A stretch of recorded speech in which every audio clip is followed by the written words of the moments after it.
It had been a good pre-season and hopes were high.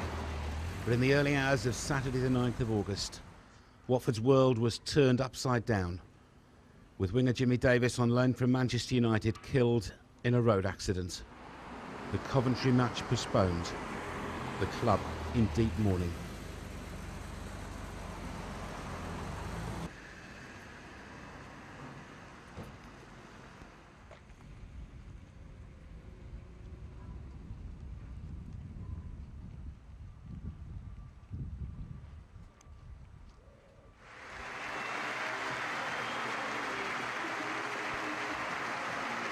Three days later, they came in their thousands, the Watford Football Club community, to pay tribute.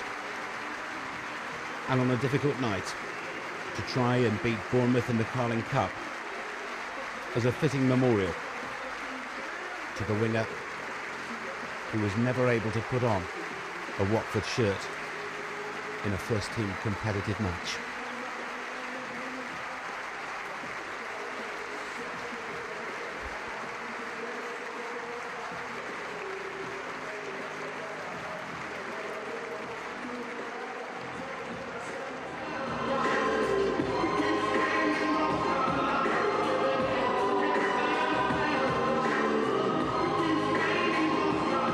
Ladies and gentlemen, following the tragic death of Jimmy Davis early on Saturday morning and the passing away of a long-term club servant Peter Lambourne, we now ask you to observe a minute's silence.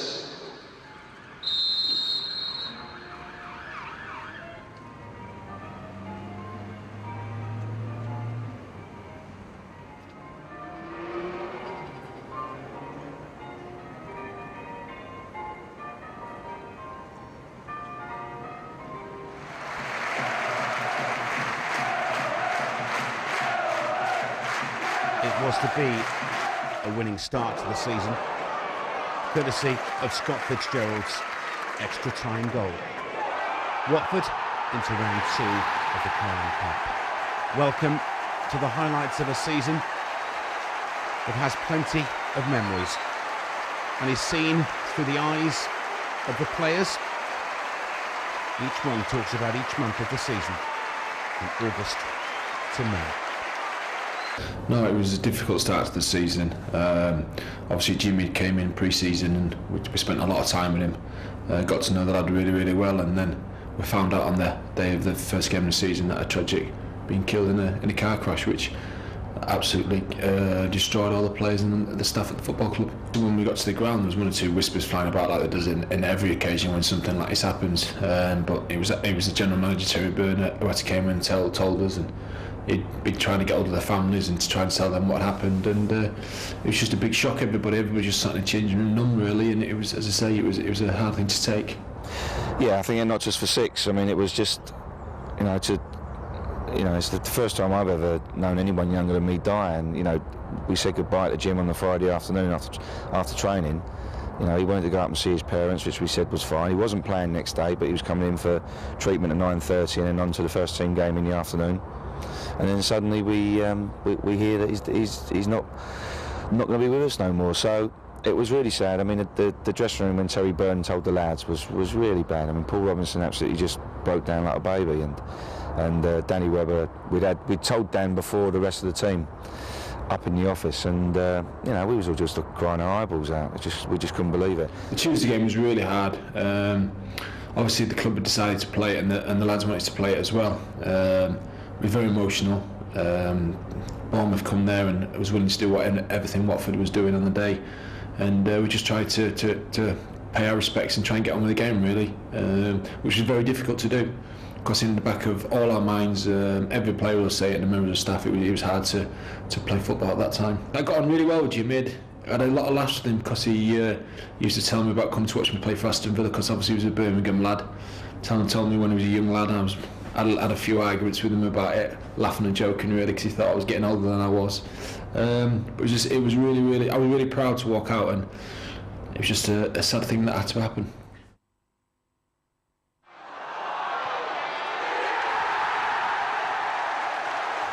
Yeah, I remember the first half. I thought we played really well first half and created a lot of chances and didn't score.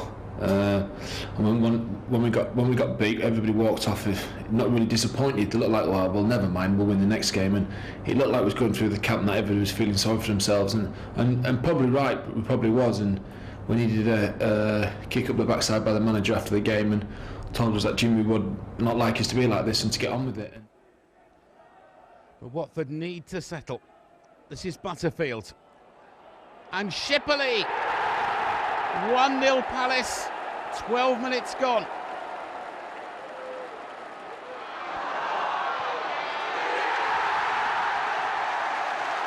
Yeah, we played well on the day. Gary Mixon said that on the day, that was one of the hardest games he's had so far as well. We played really, really well. Didn't take our chances, and then we conceded typically to them to a set piece. Somebody let Hughes go in the net post, and he scored from the second rebound really, and it was just really disappointing that we knew they was going to be favourites, and if we need to get off to a decent home start, and we didn't. We got beat 1-0, but it was a good performance, and we thought that could kick us on. Hardley's corner. Cox, great save. Holt saw it late, but had enough about him to tip it over. Cox has made a good contact. Super stop. In the box for the corner. Madison back helping out, and in the end it's Hughes and West Brom in front. Almost head tennis, and Lee Hughes. Goalkeeper's only parried. Webber off the line. Your luck's not in it, really, isn't? And Webber so close.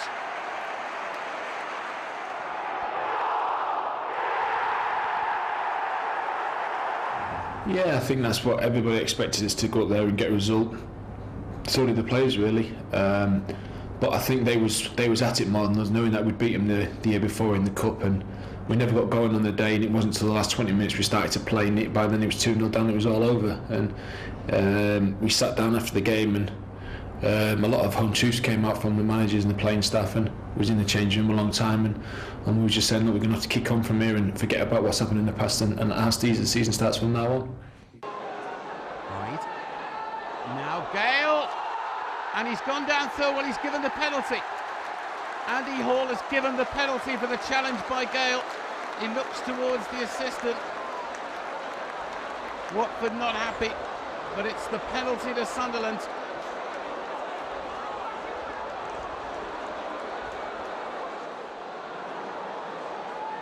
Stewart against Alec Chamberlain.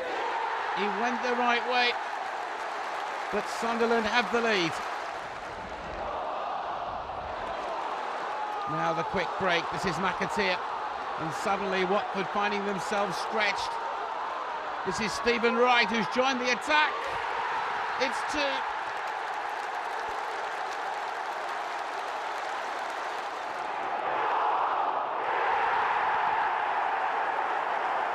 No, very good side, very well organised. Haven't got a lot of money to spend, but every year they're always fighting every game they come in.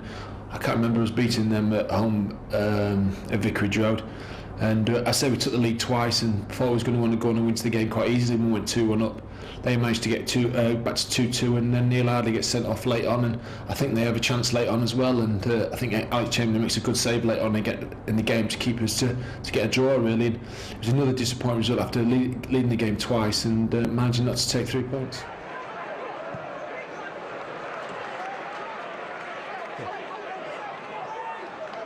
Desperate these early minutes to get something positive to show. This is Robinson. Helgason, oh brilliant! Watford's goal account for the season is opened in style, and the Icelanders' header an absolute bullet. Robinson the supplier. Cook's ball, look at this cross,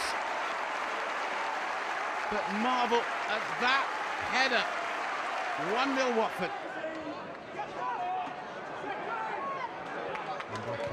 This is Cook. Ferguson on, and now Webber. Got the better of Ashby. Webber goes on. Good save by Jason Brown.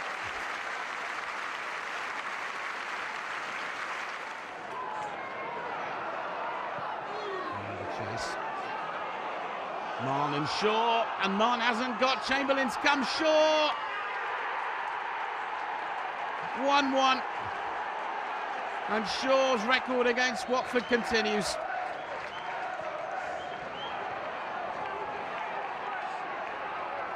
Cook. Gale.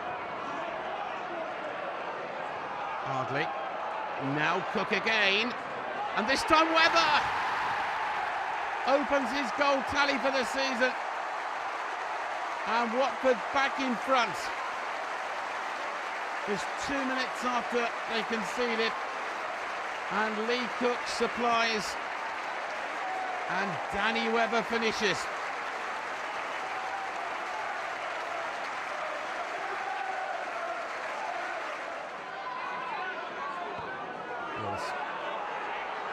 Goalkeeper didn't get. Spiller! It's 2-2.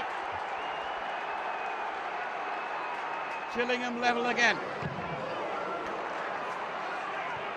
It's not a bad ball. Sadibi under the challenge from Ardley. And the referee's got a decision to make here. Sadibi went down. Mr. Warren says free kick. Mr. Warren goes to his pocket. And Ardley walks. He judged him the last man. And Watford must finish with 10 men.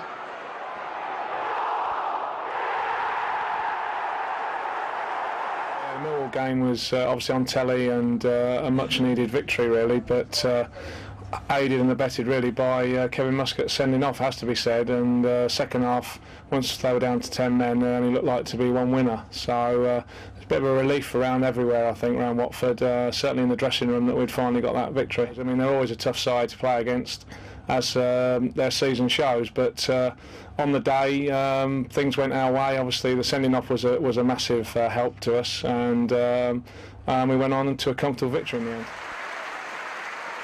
And Paul Devlin joins the Watford family.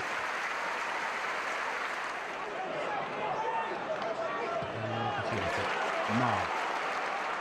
This is Cook and Dyer. Good start. Bruce Dyer, first in his second spell in a Watford shirt. And he was in the right place at the right time. Cross from the right. Important part played by Marn. Cook breaks the offside. Good header across. And Dyer beats Warner. And 7 minutes in, Watford lead.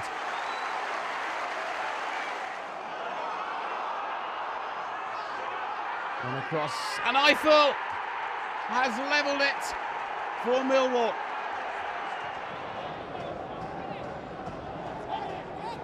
In the break.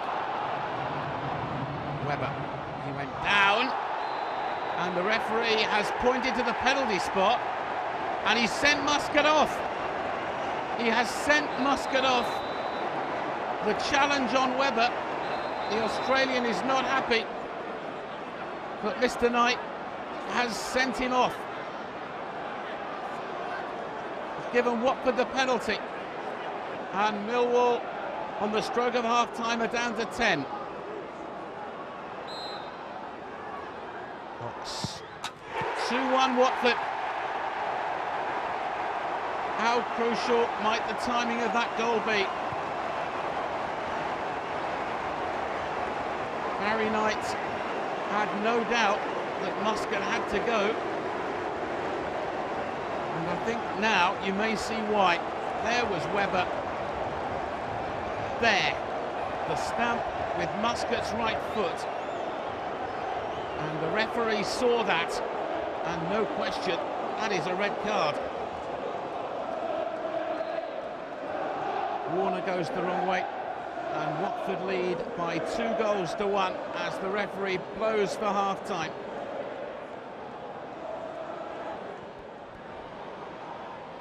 Plenty of players forward. This is Marn.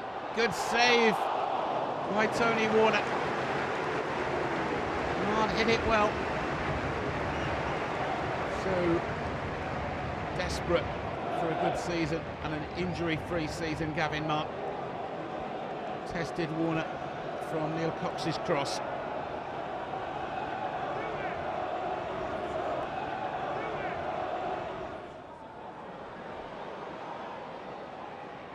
He urges his men forwards. Opportunity, good save by Chamberlain. Plucked out of the air. Now may be the chance. Devlin in, and Young! It's Watford's now for sure. Debut delight for the youngster. And 3 points for the men from Vicarage Road. They're staying here for sure. Millwall have no way back from here. Devlin supplied the cross. Young arriving at the far post.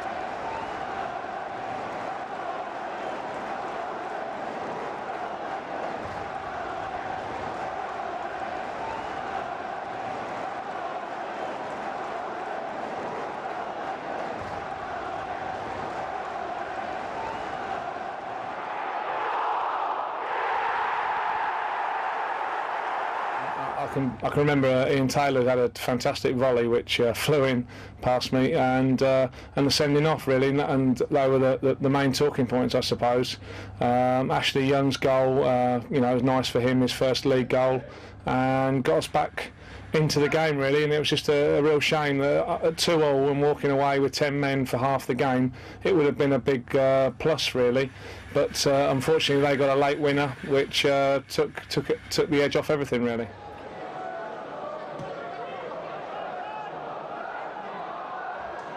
Come for Taylor, that's some effort, and Derby take the lead, and Ian Taylor opens the scoring. Lee Cook's free kick, and Gale! 1-1. Oates looks at his defenders, he came, he didn't get, Gale got the header, and Watford are level. Oh, and the challenge by Devlin. Referee's given the free kick, and he's gone for his pocket, has he? Devlin is already on a yellow card, and Mike Dean's gone for his pocket. Another yellow means red, and Watford are down to 10.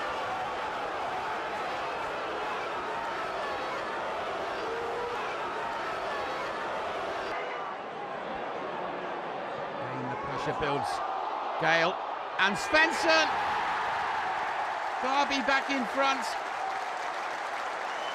Matthias Svensson, the scorer. There's the ball in, and Young! It's 2-2 for the youngster, and Watford for the second time are level.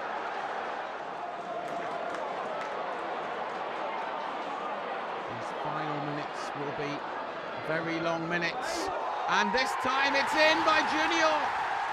And Derby for the third time have taken the lead.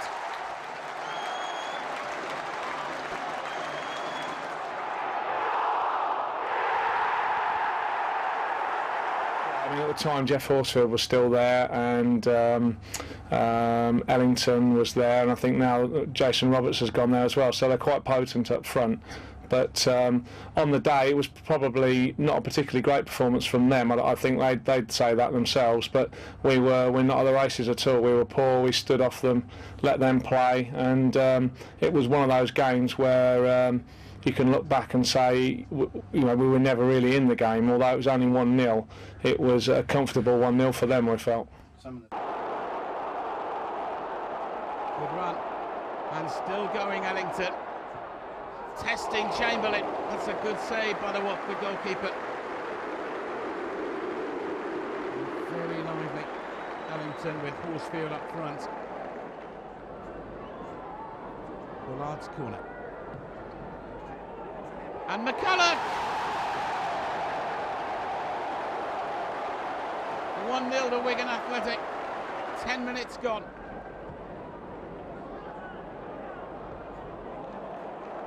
Ellington testing the keeper again. What a battle they're having out there, and Chamberlain again responds. Cook This is Webber. And Phelan gets his body behind it.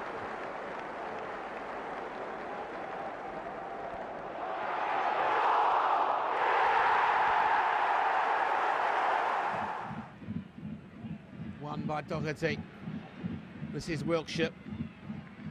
Plenty forward in this attack for Bristol City. And Miller! The deadlock is broken.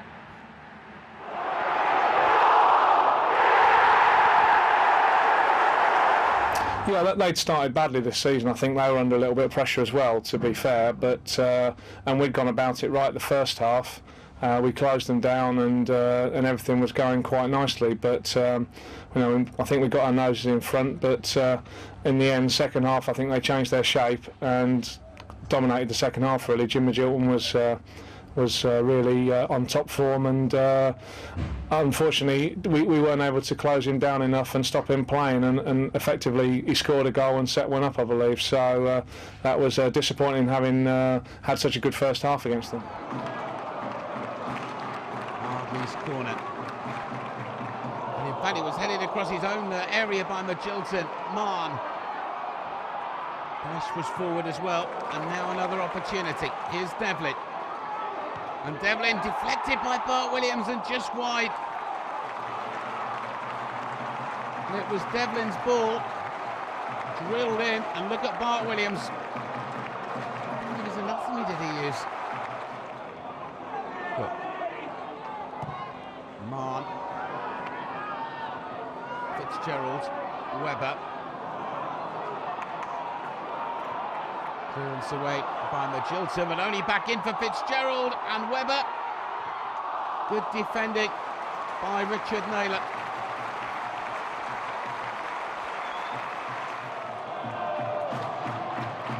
His corner. This is Mark. Again trying to find an opportunity. Cut. This is Fitzgerald and Watford in front. A great start to the second half. And the poacher hits the bullseye again. And into George Santos. This is Magilton. And now the opportunity for Shefki Kucik. And Ipswich are level. Just 3 minutes after going behind.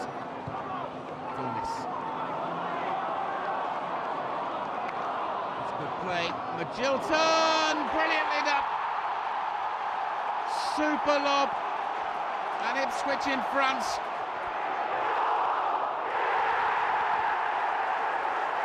It was a game which we felt we should have won. Really, we were got our noses in front and possibly had 2 or 3 other opportunities, but weren't able to actually close it off. Really, and Burnley keep coming and keep coming. You know, Stan Tennant's obviously got them. You know, well drilled, as you know, they never give up, and unfortunately I think the goal was a deflection off Robbo, so it was one of those things when you're down there again, you know, things go against you, and on a day when you're doing well and going well, perhaps that would have deflected for a corner, but unfortunately it went in, so a point at home is never really satisfactory. Nice jump. This is Fitzgerald. Webber and Marn. Just agonisingly wide, left-footed effort. The Watford midfielder. The breaks free kick. And what did he use? He used his hand. And the referee has given handball and has given a penalty to Burnley. Watford protest. And Blake against Chamberlain. Chamberlain goes the wrong way, and the ball goes the wrong side of the post for Burnley. Ardley's free kick. This is Cox. Fitzgerald!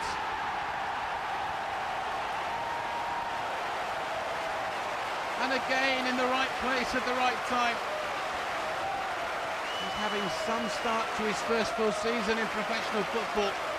Cox this time header, but look at that, bravely diving to put his side one up.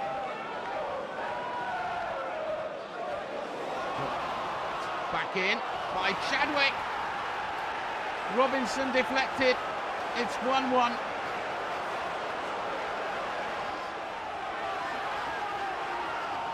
Hardley's free kick. And May, off his own bar. Would you believe it?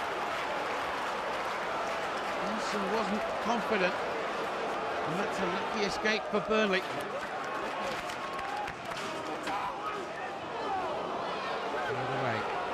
And Vanatza came in, and the referee has given the free kick, and Vanatza could be in trouble here.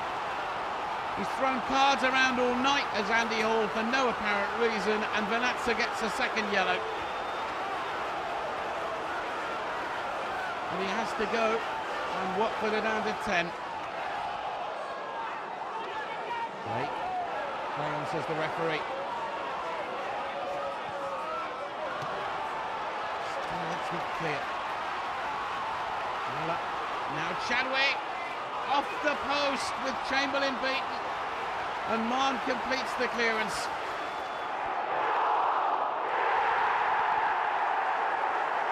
So I remember that day well. It was, it was coming off the back of a few defeats, and then after 10-15 minutes, I think Chamberlain got sent off.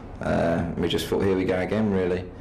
I think someone had been sent off the previous week prior to that, and it was just a case of the same scenario. But we dug in well and thoroughly deserved the result at the end of the day. Good finish by Danny, and we worked well with the 4-4-1.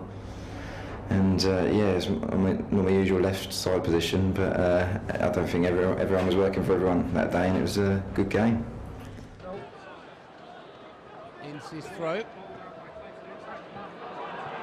Chamberlain claims, and he was right on the edge of his area. And in fact, the assistant referee is flagging. Jones wants to take the free kick quickly, but the assistant is calling Fraser Stretton over. Now, is he saying that Chamberlain actually handled it outside the area? Look at that, what you will. Fraser Stretton is calling Alec Chamberlain over and sending him off. He's ruled deliberate handball outside the area. And although Stretton's made the decision, he's made it on the clear word of his assistant official on the far side. So for the first time in his long career, Chamberlain has to go. Stretton making the point that it was his assistant that made the decision. It isn't going to save it. And that's now an opportunity. This is Webber, and he's taken it well, and the 10 men are in front. And Webber's left foot puts Watford into the lead. Kept his cool as the defenders closed in into the corner.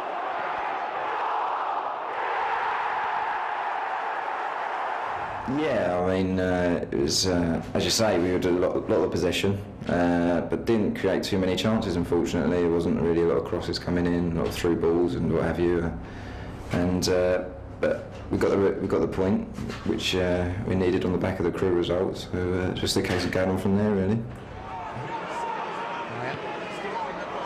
This is Devlin. Oh, he kept it in play well, and between them, Darren Fitzgerald, he goes wide. I think Fitzgerald may have got the last touch on it. Full marks to Devlin. Throws have been a nuisance all night. And Chamberlain's punch, and Osborne back in and in the net. And Walsall are in front.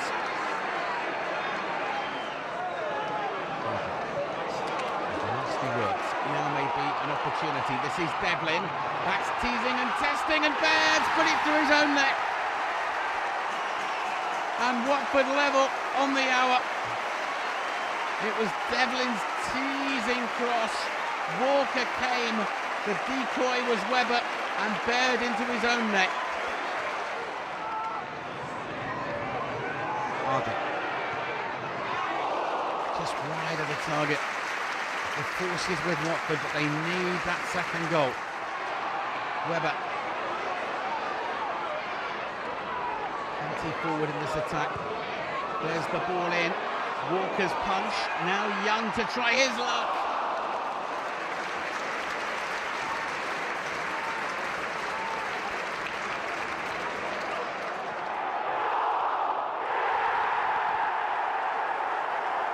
Yeah, it was a game we needed to win. You know, it was a lot of threatening to getting behind them. You know, we knew the defence wasn't the quickest of people. You know, we had a lot of pace, and yeah, it was just a case of getting in behind them and hopefully creating as many chances as we could, and then taking them chances. You're not known for your long-range goals. You scored one away at West Brom, which is a goal of the season contender. That's your only one outside the 6-yard box. But Bradford was more your style, wasn't it? Yeah, definitely. You know, it was a great move, and Devlin slipping Micah in, and then he played a great ball across the box, and then it was just needed tapping at the far post. We'd had a good few chances that day. I remember myself should have been coming off of the match ball. Disappointing not to, but at the end of the day it was 3 points and weren't really needed at that stage. How do you get into those positions? Is that just instinct? Is that can't be taught? Yeah, I mean, I've never really taught myself really. It's just kind of been wanting to score goals, been hungry to score them, and just kind of ending up in them positions really, and it's a natural thing, and long may it stay. And Webber's got in. Good save by Paston. Instinctive. Now both forward and goalkeeper. Yardley's free kick. And Gale, almost surprised to find it there. Off balance, outside of the right foot, wide of target. Devlin, lovely extra yard of acceleration. This is Hyde, and Fitzgerald has at last broken through. It's taken an hour, but Watford deservedly are in front. Devlin, great pass for Hyde. Open goal accepted by Fitzgerald. Webber. Now Cook. Still goes. Still goes. Jack Smith offers a help, but Cook says no, I'll do it. And Fitzgerald off the woodwork. Great run by Cook.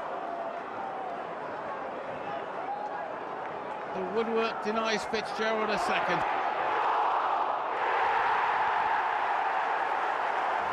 Memories must have gone back to Jimmy Davis a little bit as you walked out of that tunnel to play Coventry. Yeah, we did, you know, especially when he's standing in the tunnel and you've got the Jimmy song over the tannoy and everything, and you realise you're playing Coventry and why it was called off before.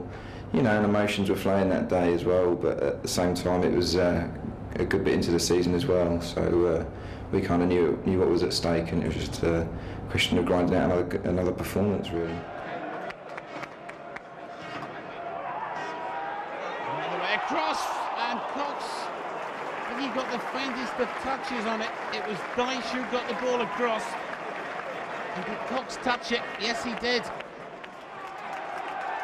Smith. Aimed the jump by Cox, and a good save by Arpeksad. Denies the Watford skipper. It was Barrett who started it, and Pidgley makes the save. Stephen Warnock, the player.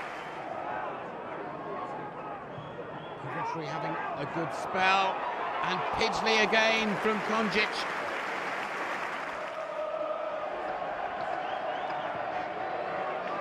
Dyche this time, Arpeksad straight to Fitzgerald, and Watford have broken through, and it's that man again.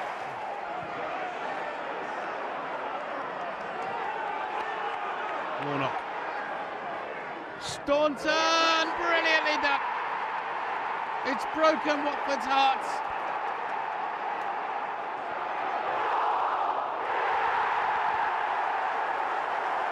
No, there's not much of an atmosphere. It's so open there. I mean, you've got the wind blowing in from all different angles, and they haven't got much of a crowd. I mean, we took a good support there, but again, it's so open, the stadium, hard for an atmosphere going. But you know, it was again they were a case of down at the bottom of the table at that stage as well, and it was another case of having to grind out a result, and we played well that day and did what we had to do. You know, after coming on the back of a couple of wins and a few points, it was a question of really keeping our mentality and making sure we got the 3 points. Gale, how things have changed at Wimbledon since his day. That's an opportunity. Webber, good save by Heald for Devlin. Good, excellent goal. Acute angle. And Devlin scores.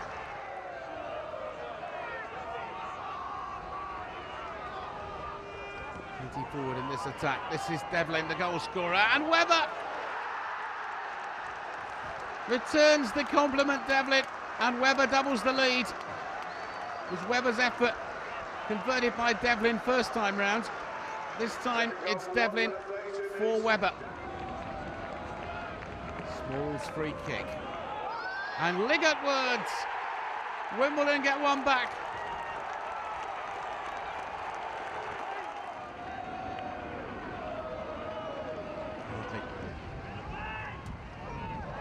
Keeper didn't get, and he's been made to pay for it by Fitzgerald. It's 3-1 Watford. Devlin combining well with Scott Fitzgerald. Devlin again, and Webber off the woodwork, and in the end Heald gathers.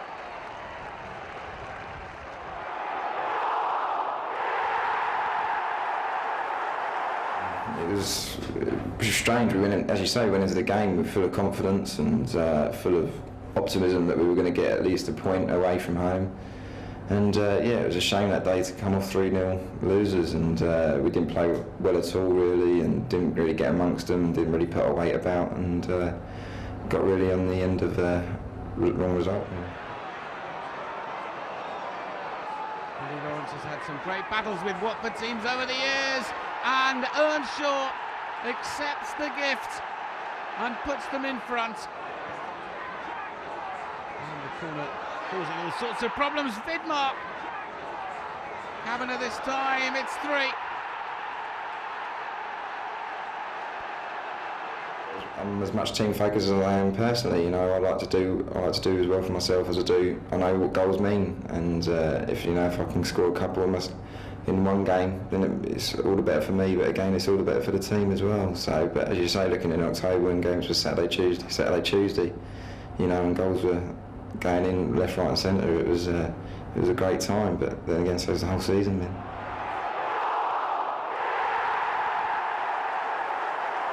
That was the start of, I think, a good month, November. But like you say, we come out. First half, we'd not done too well. But second half, we came out the traps quickly. Had one chance, and I was lucky to get a second chance straight after. It was an emotional goal, really, more than anything. I don't know. More got the vest out. I went and celebrated with the guy in the corner who I'd spoke to previously, and it was nice. It was a nice goal, really, nice to celebrate the way I did. And that's it. This is Wayne Brown. And that's a good run by Webber. Defender across, goalkeeper does just enough, and McIntosh completes the clearance. Hardly. And Webber, yes!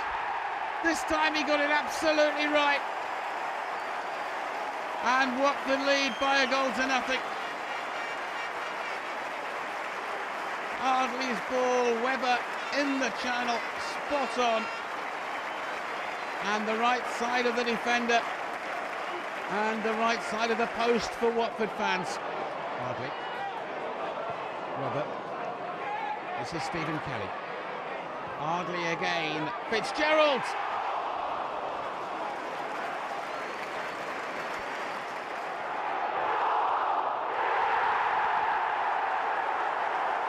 We did play well, we're just unlucky to concede a late goal, which we've done so often this season, but I think we deserve something out of the game. You must have enjoyed your own goal, because that's what strikers are about, isn't it? Being on the end of bits and bobs. Yeah, definitely. It was nice to be on the end of a simple tap-in instead of having to, beat a few players and try and score a goal for once. It's nice to be there just for the simple tap-in.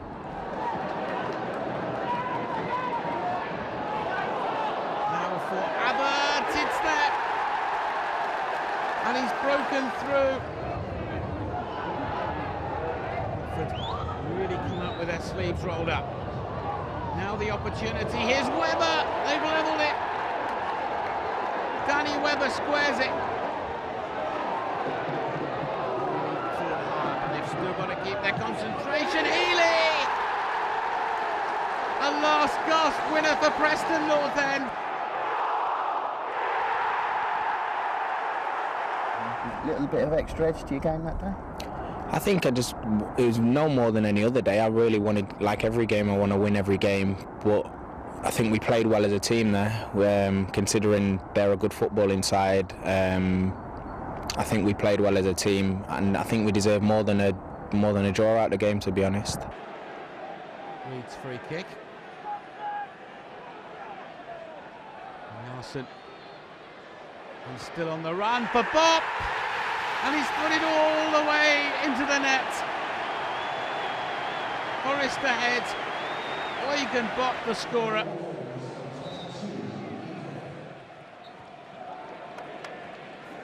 That's good work again, and now an opportunity for Webber. Here's Lee Cook arriving on the scene, and he squares it. It's 1-1, 7 minutes from time.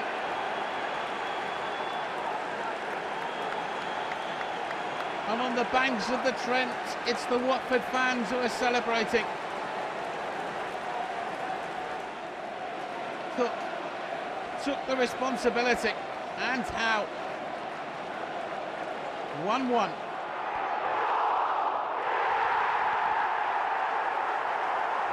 It was a weird day because from everybody meeting on the coach in the morning, it didn't seem like we'd lose. I don't know why. It was just one of them days where everything seemed to be going right, the preparation, and we just seemed like we were going to get something out of the game all the time. Obviously Norwich are a good side, and having gone 2-0 up, it was a lot better than just staying at the 1-0. Coxey's penalty really helped us, but once they scored, I still had it in my mind that we'd win the game. No matter how we did it, whether it was ugly or not, I still had it in our mind that we'd win the game. They made a positive start. Kelly. Now an opportunity for Lee Cook. Cook drills in, and Fitzgerald! Watford ahead. Midway through the first half, it's first blood to the Hornets. And Norwich fans stunned into silence.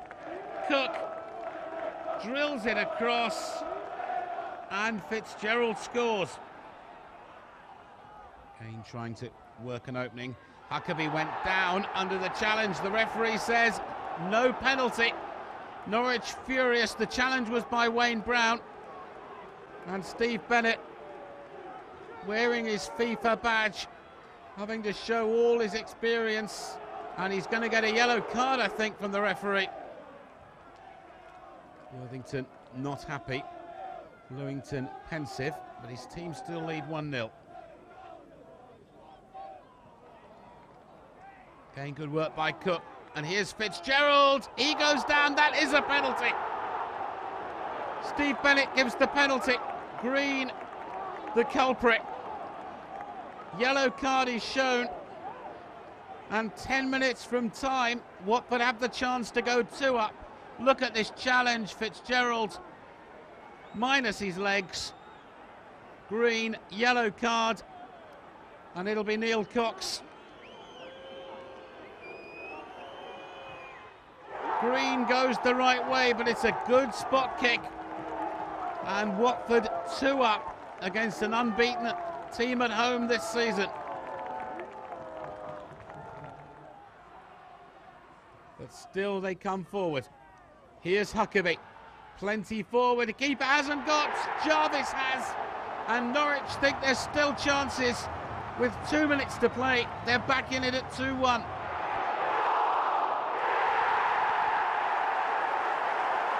I think first half they had more of the ball than us, and they used the ball better, and without scoring.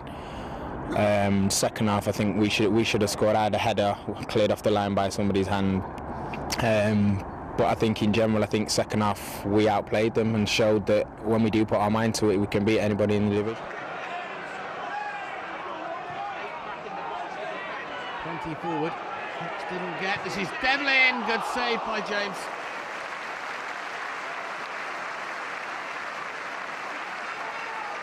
It was well struck and equally well saved. These set pieces have been the most dangerous so far. High drilled in, deflected. Good save. It was Brian Dean who got the touch on it. And that's it. It was nice. This is Devlin. Webber, and Pearce gets it away. Let's ask him with what part of his anatomy. It's the crosser, wave play on. And now the break. This is Connolly. Got the substitute Garcia to his right. This is Garcia. Agonisingly close for West Ham. Relief for Watford.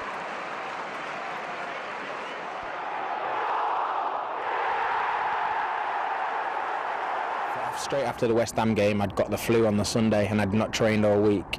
I'm not making an excuse, but I was poor on the Saturday. I was poor. The gaffer pulled me off at half time, but quite rightly, because I couldn't even run. I'd only trained on the Friday before. So I suppose when I came off and Cookie came on and he scored, it was a relief that I hadn't made too much of a bad influence on the side on that day, if you see what I mean. Although we didn't play badly, I still thought we could have got something out of the game again. Sidwell trying his luck, and Pidgley got down early.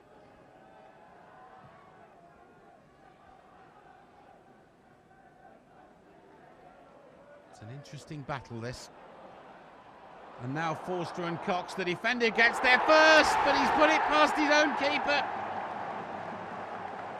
Forster celebrates, and Reading lead.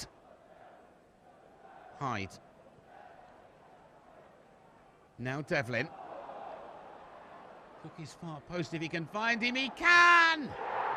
And within a minute, Watford level it. Gain the chase. Forster. And he did well. Oh, in fact, the referee's allowed play to go on. Look from up here as though it was out of play. This is Sidwell. And Reading score.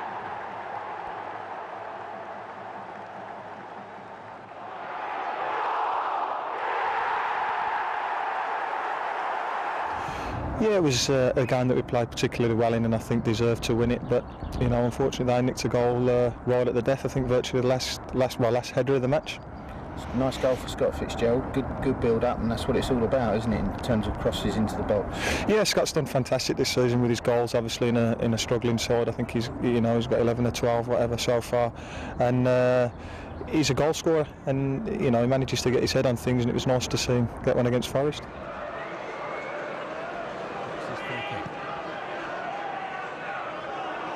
And Webber, first time, instinctive and wide. Reed. To be sure, the goalkeeper was well struck by the Irishman. Ardley's free kick. Cox! Oh, relieved. Nice flowing move. Now Devlin. That's very well done. Devlin still goes. Fitzgerald! And the breakthrough goes Watford's way. But credit this great skill from Devlin, and that ball across, Ward flapping at the air. Fitzgerald gets the full value. And Reed in off the post.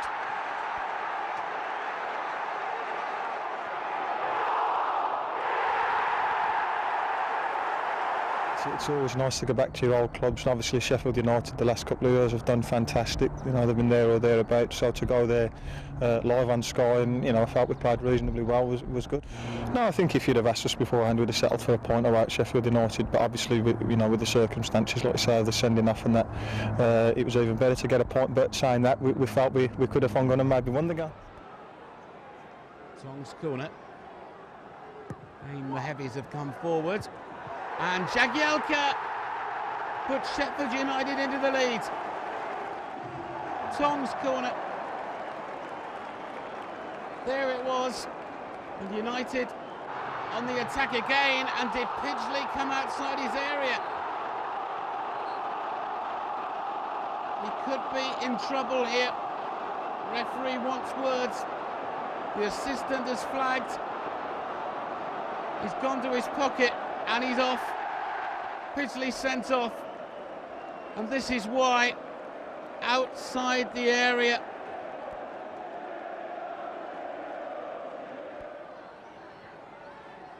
They're certainly battling hard.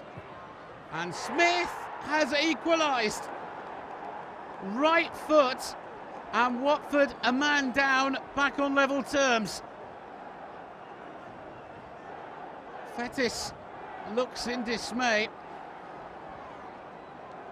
but it was really well worked. And Jack Smith back in again, and Helgason at the far post, and they're in front. What an extraordinary turnaround.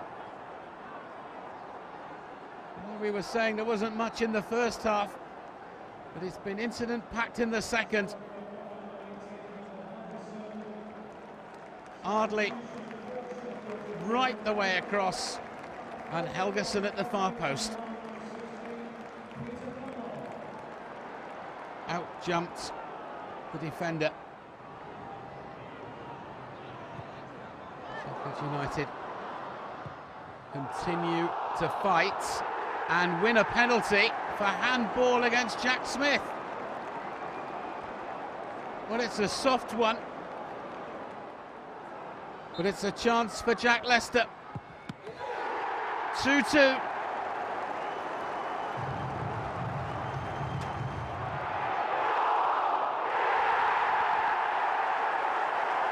Yeah, I think that was one of our poorest performances at home, was a Stoke game. Like I say, a very big physical side. Pulis's teams tend to be like that, and I thought that, you know, they got everything they deserved that day. We were really poor. There's the cross. Vanatza and Helgason. Drahoy looks, but Helgason scores, and it's just the start Watford wanted. Eustace's free kick. Keeper didn't get, and Taggart squares it. 2 goals in the first 12 minutes. Again the pressure. Again the opportunity, and it's 2. And it's Adi Akinbaye that puts Stoke into the lead. Cook's free kick. Helgason.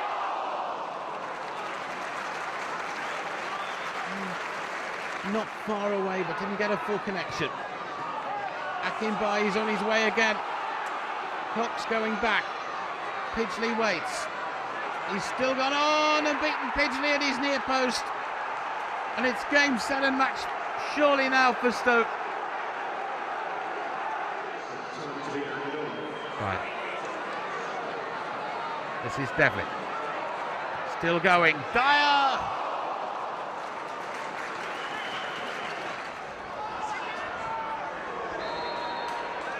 And the clash between Helgason, and I think it was Halls.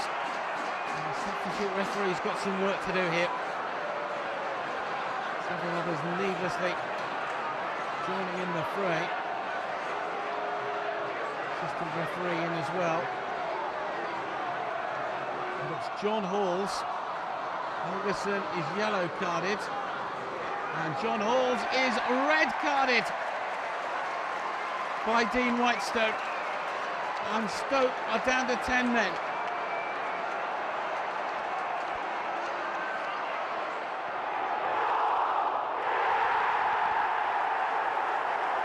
No, I just remember the Gillingham was really difficult conditions, very windy, difficult to get the ball down and play, and like I say, they worked very hard, and you know, got put their foot in, and unfortunately, you know, we just lost that game. And for Smith, Sidibe, Smith again. This is a promising attack. James under Ardley's challenge. The referee says penalty. And Mr. Williamson points to the spot. Hills against Pidgley, and Gillingham leads.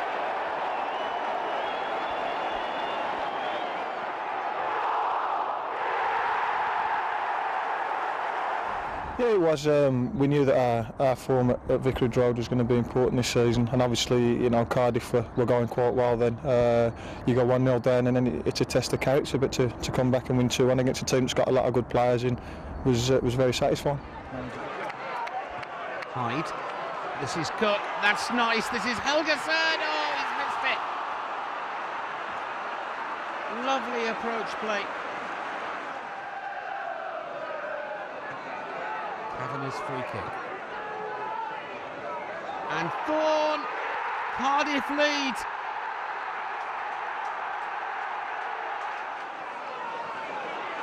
And it's the Bluebirds who come charging forward. This is Langley.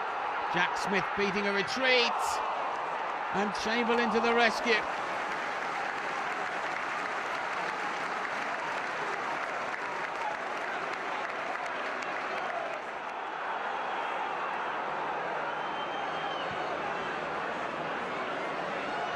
Ferguson.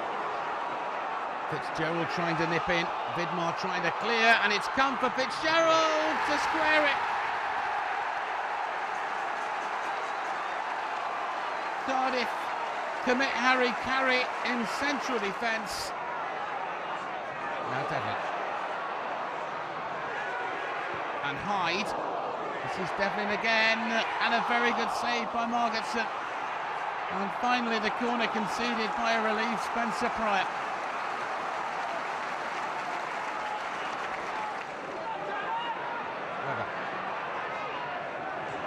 Minutes tick by. And the first one from Helgason off the line. Cook, that looked to be over the line, and is over the line. Marnes made sure, but the flag from the assistant suggests that Cook's was the one that mattered. They'll argue about it later. But Watford, 3 minutes from time, have the lead. First one off the woodwork, he missed the rebound. Cook, that was over, no question. Marne makes sure.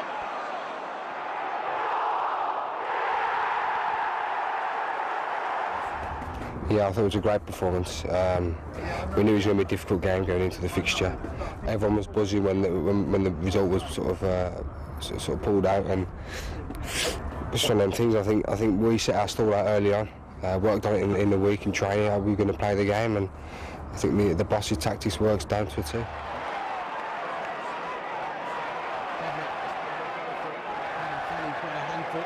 He's gone back.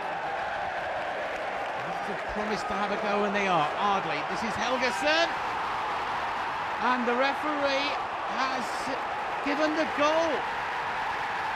Well, I didn't think it had crossed the line the first time. Helgason in, Sullivan's missed it, and the assistant has said it crossed the line.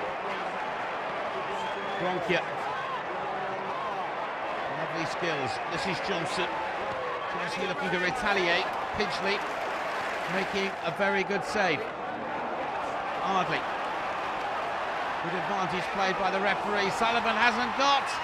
And in the end, it was Benazza's shot that was cleared away. Devlin. Ardley's cross. Helgason. I just couldn't get there. Lampard. That's well done. And this is Gronkia under Smith's challenge. And Pidgley brings him down. Penalty. Alan Wiley, no doubt at all. So it's for Johnson. And it's 1-1. A nice slander at each end. Cook and Ardley. It'll be Cook. And the ball back for Marne. The Watford lead restored. Cook. It was Gale's knocked back, and Marne got there before Helgason.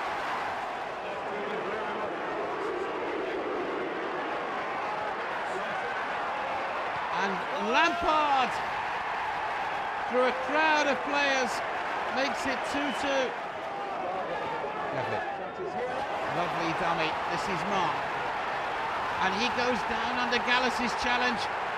Again, the referee says no. Maybe he would have liked to look at that angle.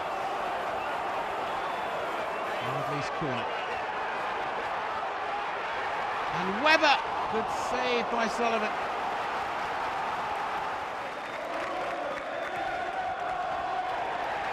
It goes to Stamford Bridge, and Chelsea have really had a battle here.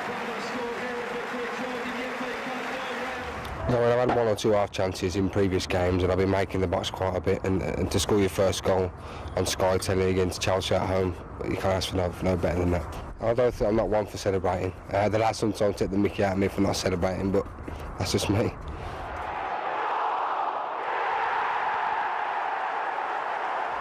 I thought it was a great point. Even though we started off well, we had 1 or 2 half decent chances, and then sort of hanging on the second half. But away from home, any point, especially in this division, they were, I think, round us in the league as well, around the same sort of position. So I thought that was a big point. Ardley's cross. Harry Ward's punch. It'll come for Marn. Just wide of the target. Prepared to take the responsibility. Down the flank. Coventry have been dangerous with wide balls in. This is Konjic, and the woodwork saves Watford.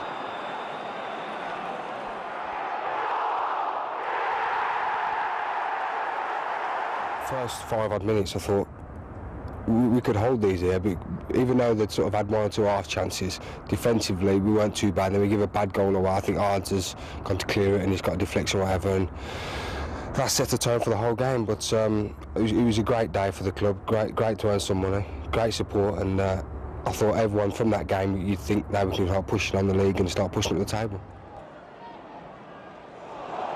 Chelsea with a power-packed start, and the block save and the opportunity for Hasselbank. And Mutu, the flag is up. Mutu looks across, and Alan Wiley's gone straight to his assistant after the controversy in the first game. He's going to talk to Bernard Baker, who had his flag up. Now, was he interfering with play? The goal is given. And Mutu puts Chelsea ahead. And the work forward. Now the opportunity for Hasselbank. Chelsea double the lead. Cole. It's lovely over the top. Opportunity for Mutu. No controversy this time. And the Romanian makes it 3.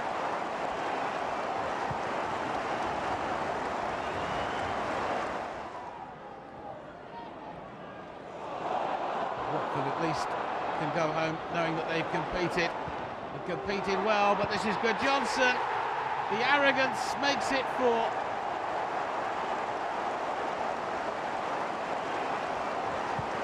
No happy homecoming for Pidgley. Ranieri's men go marching on.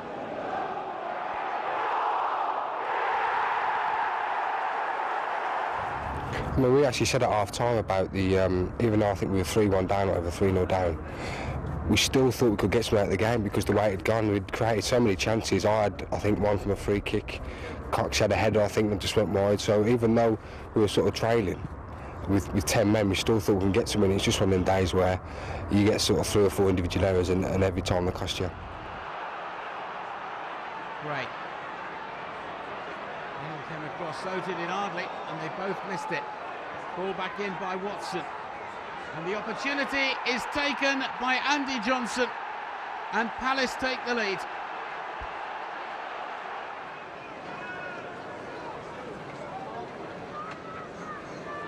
Really hard, and Smith hasn't got hold of that. Routledge, 2-0. Sent off here last year.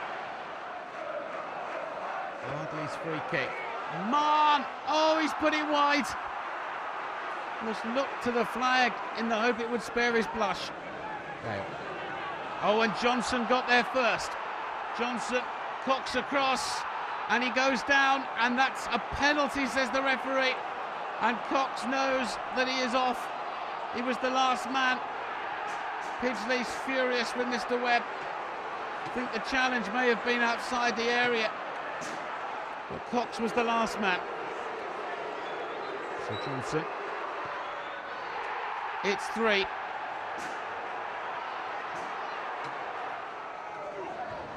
Smith, now Hyde, trying to test the Palace rearguard. Fitzgerald, and he's given the penalty. Mr. Webb has given the second penalty of the match. Helguson will try and close the gap. Mirror, no chance. It's now 1-3. Gale. Again, the defending has let them down. This is great. Still dancing, still going all the way. 4-1. Julian Gray.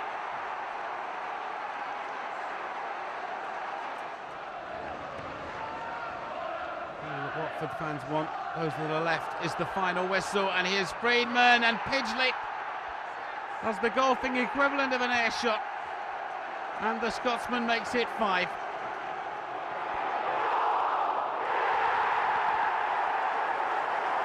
Going into the West Brom game, we did feel confident. We did want to go there. It's always good going away from home and upsetting the odds, especially a team who's pushing for promotion. And just, I mean, certain positions on the pitch just let ourselves down, not as individuals, as a team. So just one of them things. Probably a goal of the season contender. That came as little consolation from Scott, didn't it? Did he get any ribbon for shooting outside the box? I think we had a little bit of a conversation the other day about some of the lads taking the mickey out of him, but he said, I mean, it's just one of them players who in training, he'll look 50 in the back of the big net behind me, but when it comes to Saturday, he can produce that, and that's one for him to cherish. But in midfield, they've been overrun, and this is a chance for Horsfield, going all the way. It's 1-0 West Brom. Contrast the two managers. And again for Lee Hughes, only the one defender back to cover. Others arriving. Oh, wonderful goal. In off the edge of the post. But here come West Brom again, and Pidgley does well. Very good save, that'll make him feel better.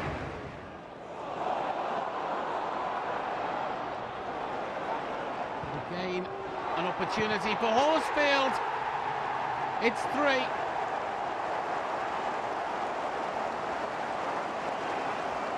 Had the opportunity to pick his spot. Well won by Fitzgerald. Still going. Look forward for Helguson, and Fitzgerald. Oh, wonderful goal. It may be no more than a consolation, but it's a super strike.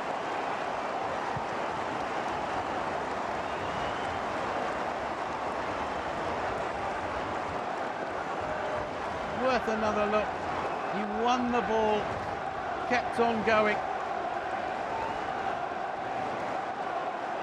and had enough to follow through to pick up the pieces from Helguson. Keeper no chance. And the challenge was late by Helguson. The referee's gone to his pocket. And have a look at this. Well, he's sent him off on the word of his assistant. Helguson departs. A bad day at the Hawthorns for Watford.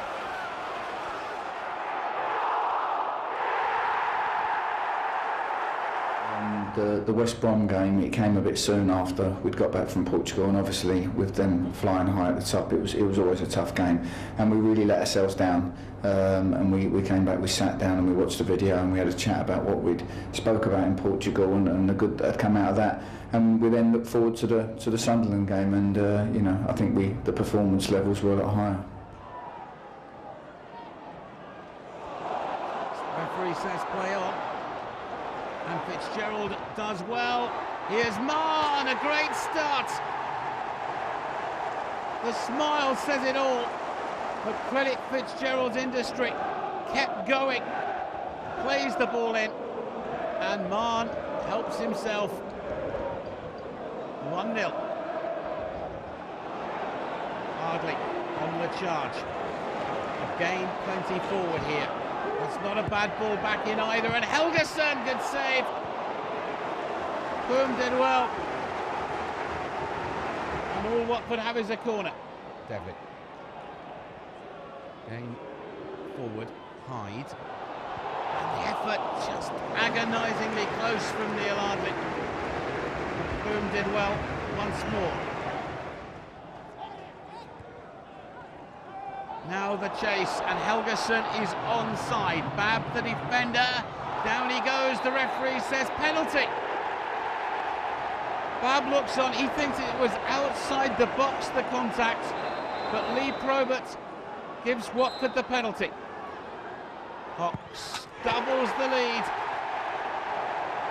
as we reach the three-quarter point, and they've worked hard at Watford, and now there's daylight. McAteer's corner, and Stewart. Sunderland are back in it. Stewart's far post header. Worked well. Byfield didn't get it the first, he did the second. And Sunderland have got it back from 2-0 down. And the confidence draining from Watford by the second. But more defending to do even now. And McAteer to win it. Oh, it's off the post and cleared off the line. Would you believe it?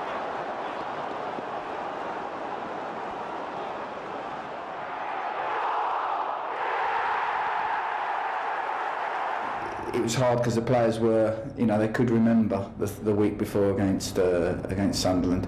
So things were tough with the last sort of 20 minutes or so, because you was worried about surrendering another lead. But when Dev's got us a second goal, I think that capped off a fine performance, because I think all round the pitch we thoroughly deserved the victory. Hardly. There's the ball in, and agonisingly wide from Fitzgerald. There's the corner from Ardley. Smith! Wazza! What a start to the young Frenchman's professional career. Right foot. Il est très content. Hyde. Again, plenty forward. Fitzgerald. Wazza! Confidence about the youngster after that goal. Cox. This is Ardley. Not away yet. Back in by Hyde. And Monaghan pleased to see that go behind. And the ball for Devlin to chase against Jackson. Devlin did it! It's 2-0. Had to hit the first time, and the little man beat the big defender. Devlin did so well to keep it in. Fitzgerald, good save by Lonergan.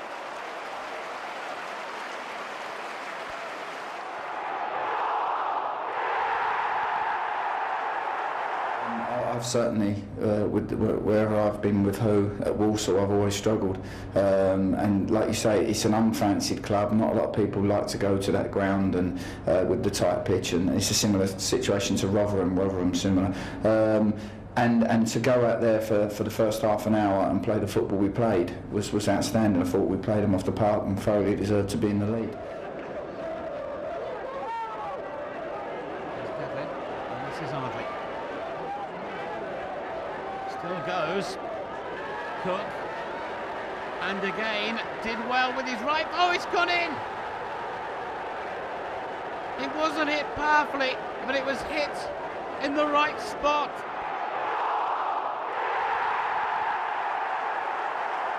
I don't think we played particularly well on the day, and yet won 4-0, and that just shows the problems that Wimbledon have got. And as I say, although it was a vital win for us on the back of some 3 good results previously, it was sad to see the level that Wimbledon were at. Fitzgerald did the robbery. Scampering back, Darlington to try and have an extra defender. The ball for Devlin. Cook is behind him. Devlin, here's Cook. Take aim, fire. 1-0 and just 4 minutes gone. Cook under pressure. Cook didn't stay on his feet, and that's a penalty. The referee's given the penalty for Jermaine Darlington's foul. Fox, 2-0. Steve Banks could do nothing. Devlin, Marr, plenty forward. Cook, good save by Banks. Hardly. Look to play the ball in, and Cook has got there first. Cook with the opportunity, the open goal for Jack Smith to make it 3.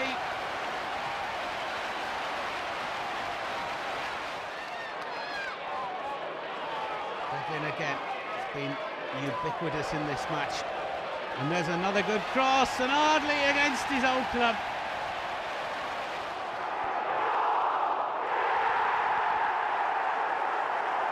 We knew it was going to be a tough affair going up to Stoke because Tony Pulis has them well drilled and well organised, but we're on the back of 3 wins and, you know, certainly should have applied ourselves better on that occasion, but 1 or 2 mistakes and it cost us dearly. With Stoke, positive start again. Noel Williams and Akinbaye. It's 1-0 to the Potters. And Noel Williams against his old club doubles Stoke's lead. It's been a little bit unrelenting, but here's Helgeson and Watford back in it.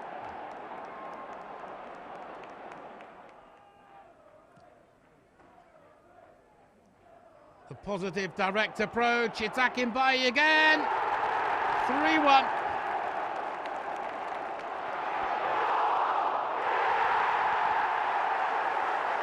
You know, it was hard for the lads just getting thrown in. I think Doyle got thrown in, you know, at the last minute. So that's a tough call. And obviously, you know, the captain's very experienced and it is a big loss, especially when you're away. And that was a big game for us. And unfortunately, yeah, again, we you know, we didn't apply ourselves correctly on the whole, but we made 1 or 2 mistakes that cost us dearly. Welshman can hit them. Like that, for instance, straight through.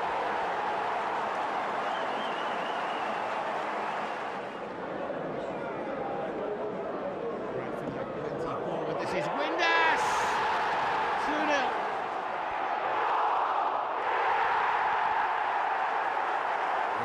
That was a disappointment, definitely, because it was a home game against a Sheffield United side, like you say, who haven't quite been firing on all cylinders. You know, a lot's expected of them again this season, and you know, it's been nearly sort of close but no cigar for them, really. And they came down to us with us expecting to do better against them, and I think you're dead right. We did do well in patches and played some good stuff, but didn't do enough to win the match. Very much involved. Ardley. Kenny had to scamper across to be short.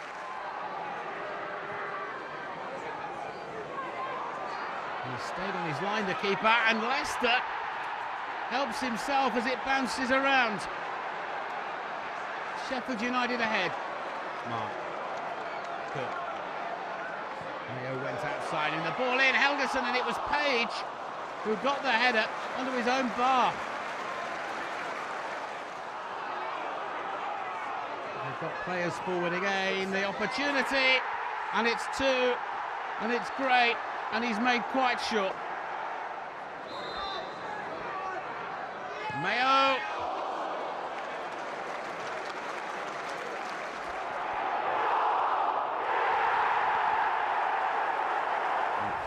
You know, mistake early doors from Jarrell put us under pressure, but we were playing well. It was one of them nights where the lads, the team seemed up for it, and the whole occasion seemed to be right. You know, sometimes it just works, you know, and we ran out knowing the crowd were behind us, knowing we were up for it, and that mistake didn't really, you know, it didn't affect Jarrell. He come through it and did well after that, and it was a big occasion and a big game for us, and certainly a very, very important win.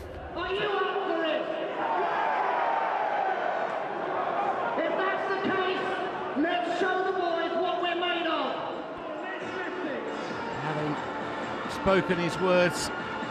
The chairman takes his seat in row F. Derby need to make the most of this. And the ball back across, Eiffel away, no, and in nips Pesky-Salido. Between Pidgley and Dyche. Devlin.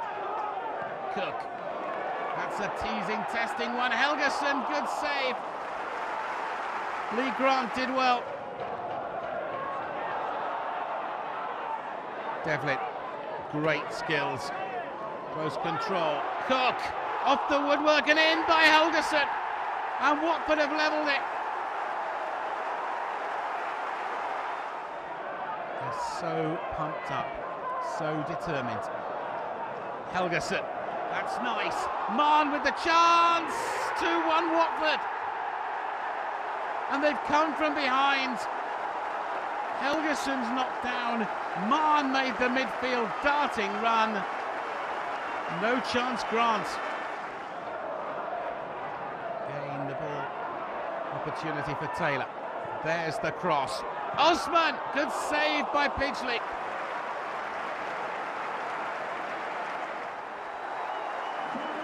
A vital win. Watford 2, Derby 1.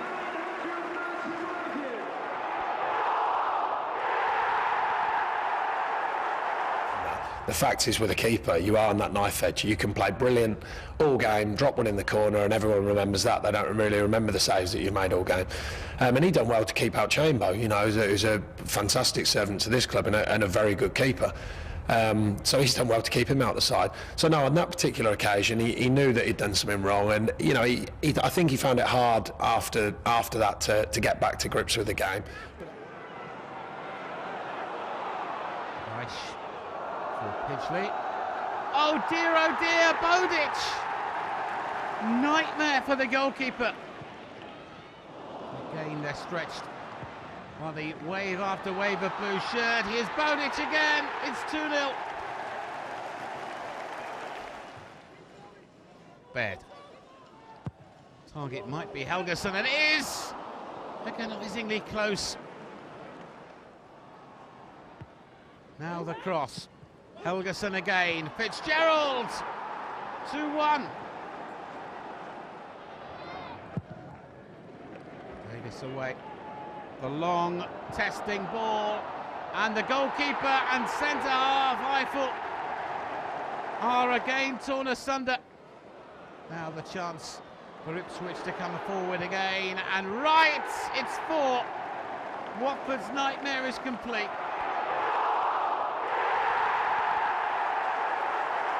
And they were a very tough nut to crack. So for us to get a point out of that was very important. And I thought that was a good all-round display, really. I didn't think Chamber had a lot to do in goal.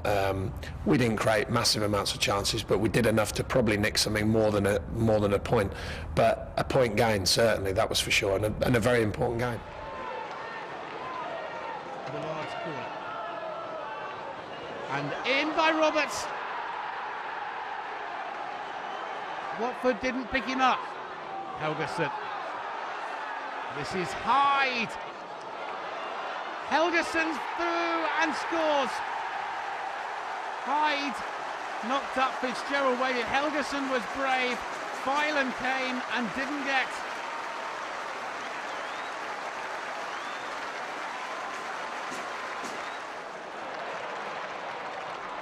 Game well worked. This is Mark.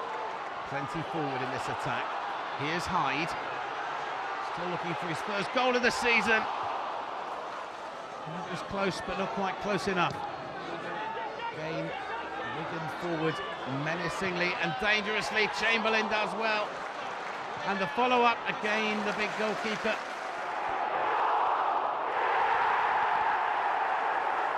I mean, he took an own goal late on from, I think Lee Cook put a good cross in. But yeah, like I say, we needed a bit of luck, and yeah, 3 points was no more than we deserved that day. Devlin, they're queuing up for it. Eventually it's away by Billy Jones. Mann, he'll let fly, good save. Fitzgerald and Helgeson forward. That's Helgeson, that was a great ball from Devlin. And here's Micah Hyde, And again, it's in this time. And for the first time this season, Micah Hyde gets a goal, and it could be such a crucial one. And Jones onside again. Ashton is in the middle, good block by Dyche. And he's gone down this time, and the referee's given the penalty. The referee's given the penalty for Cook's foul on Steve Jones. Crew have the penalty.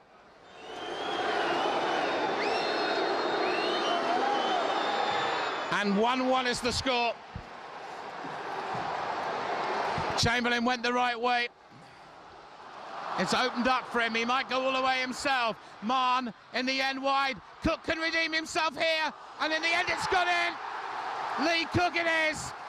What a story. Within 60 seconds of conceding the penalty, Watford are back in front. Mann thought about it, changed his mind. Cook, here it is again, drilled in, straight back to him. And in fact, I think it's gone in off David Wright. Gale. Now for Boisa. It might open up for him here. Thunderous shot. Corner results. But it's 3 priceless points on the road to survival. Full-time score, Watford 2, Crewe Alexandra 1.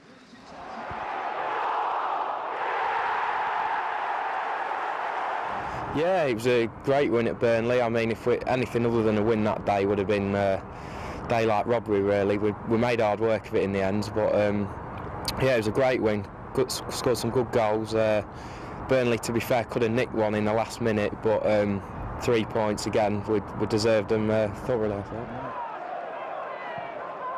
Going plenty forward for Burnley. Ferguson hoping to man it, but in the end it's McGregor, and Burnley are in front. The nice spread. Devlin, Weller across, and penalty. Mr. Boyson points to the spot. And Devlin becomes penalty taker and penalty scorer. And Watford level.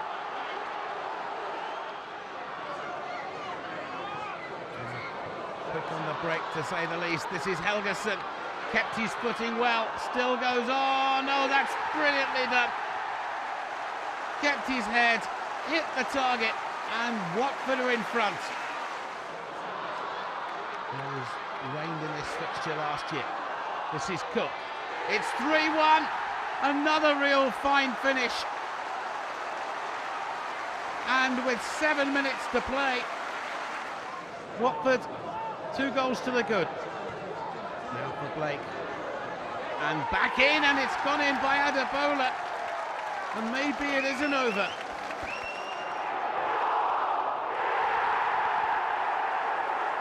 Yeah, it was a great header from Bruce. Yeah, he has been working ever so hard this year. Hasn't got as many goals as I think he'd like to have done, but his performances have been pretty good since I've been here. So yeah, he's I think scored 100 league goals. So you know you can see he's been there and done it. It's again to bounce through. It's come through to Butler. Watford look for the flag, and it stays down. He goes dancing. There's the ball across for Dyer. 1-1, and Dyer at last gets his name back on the score sheet. The manager had a few words to say at half time because we were pretty bad first half, but like I say, second half was probably the best 45 minutes I've played in this year, and we absolutely tore them apart. It could have been 4 or 5 that night. Sweeney's free kick. Plenty forward, and Dicchio got the right side of Dyche, and Millwall in front. Now, no purpose about Watford in this second half. This is Cook. Carry on dancing. There's the ball across. Back in by Devlin, and Dyer! 1-1. Bruce Dyer's second in 2 games.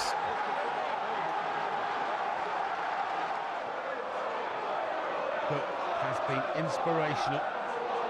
Watford looking really assured at the moment. Here's Cook again. Marshall makes the save. Devlin's corner. And Dyche almost on the end. Dyer. Weiser. This is Cook. He still goes. Pick that one out. Brilliantly done. And Watford have come from behind in style. He can celebrate. There's still 20 minutes to play. This, a super second half. And a big, big win.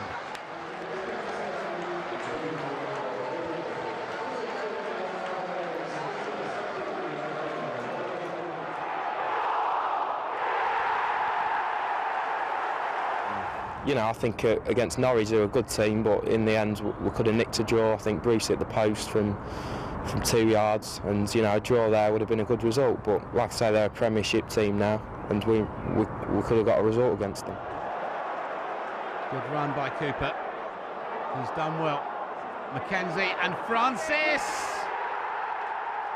It's Norwich who go in front, and Damien Francis the scorer. Cooper's free kick. Mackenzie arrived late, got a free header, and Norwich in front by 2. And he worked for Dyche. This is Dyer. In for an opening, the captain shouts, "Mine!" Thunderous drive.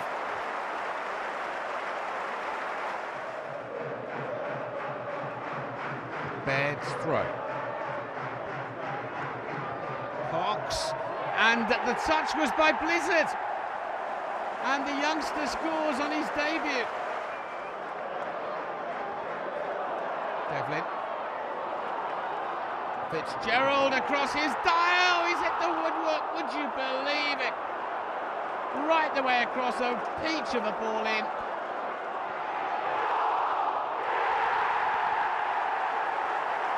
I think it taught us a lot, that game, me personally, but like I say, the goals, set pieces, 3 goals we let in off set pieces that day, and 1 come in the last minute, which maybe wouldn't have come if we'd have been drawing. So you know, that's we have let a lot of goals in off set pieces. It's not necessarily been bad defending, because you defend set pieces as a team, but that's something I think we've got to get a bit stronger. We've got 6 in the wall. And it's done them no good, because Hutchinson's put it straight in. West Ham in front. Kane forward and in by Hutchinson. The set play routine works for West Ham. Forward. And he went back and he's brought him down, and the referee's given the penalty. Good save by Chamberlain, but no, Mr. Jones wants it retaken. He wants it retaken, because I think he felt that Chamberlain had moved. And this time, Harewood makes no mistake. It's 3. And he's got plenty of space to aim at, and Harewood, from Chamberlain's parry, completes the rout.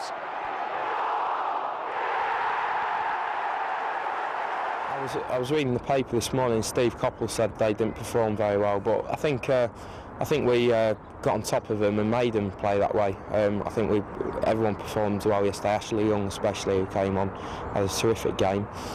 And you know, like I say, if we can keep that standard, then I can't see us going far wrong. Well, he made an impact since he came on. This is Young again, going to take the responsibility, and the goalkeeper, Jamie Ashdown, relieved. Yardley's call. Helgeson! Ferocious header. Reading get the free kick. Young. What a live wire he's been since he came on. Still making the most of your opportunity. There he goes. Dyer hasn't got, but it's gone in. Dyer didn't get a foot on it, but Ashley Young's got it. Positioning perfect. It's a strange one, this. Look at this. May have been a slight deflection off the defender. Dyer didn't touch it. It's 1-0.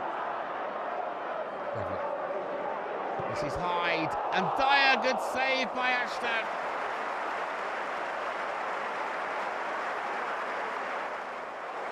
Positive play by Dyer. Hyde in. Dyer took the responsibility and Ashdown's done well again. Dyer. Now Devlin. Dyer's gone for the return. And he's found him with it. Good catch, Ashdown.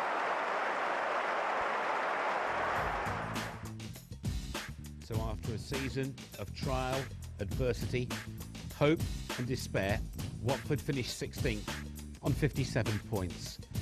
Norwich were the champions, West Brom the runners-up, Crystal Palace promoted from the playoffs. And relegated Walsall, Bradford and Wimbledon. A season that had started in tragedy and ended in hope. A season, let us hope, the experience of which will stand many in good stead in the years to come.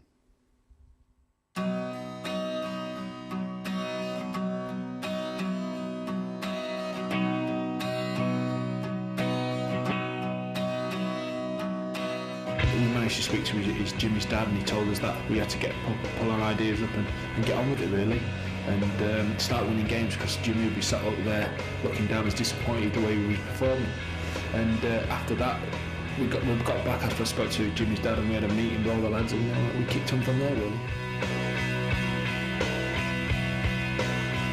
Look at the stars, look how they shine for you.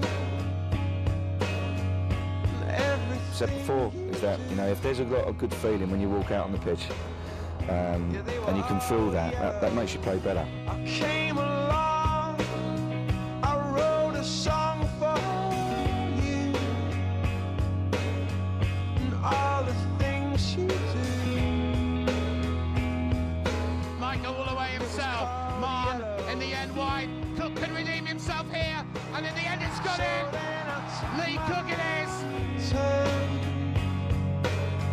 Oh, what a thing to have done.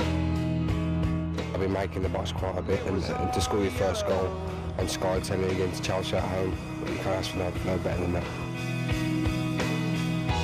Your skin, oh yeah, your skin and bones turn into something beautiful. Got the vest out, I went and celebrated with, you know, the guy in the corner who I'd spoke to previously, and it was nice. It was a nice goal, really, nice to celebrate the way I did. No, I love you so.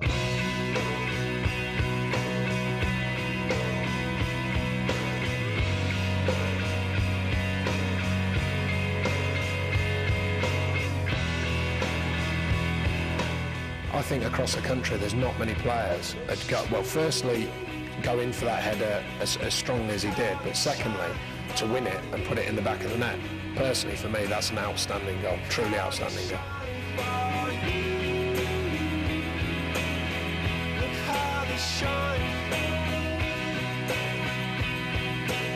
We absolutely murdered them second half. We outplayed them, passed the ball well, and scored a spectacular winning goal when Cookie strode it home from 22 yards. Look how they shine. Look at the stars. Look how they shine for you. And all the things that you do.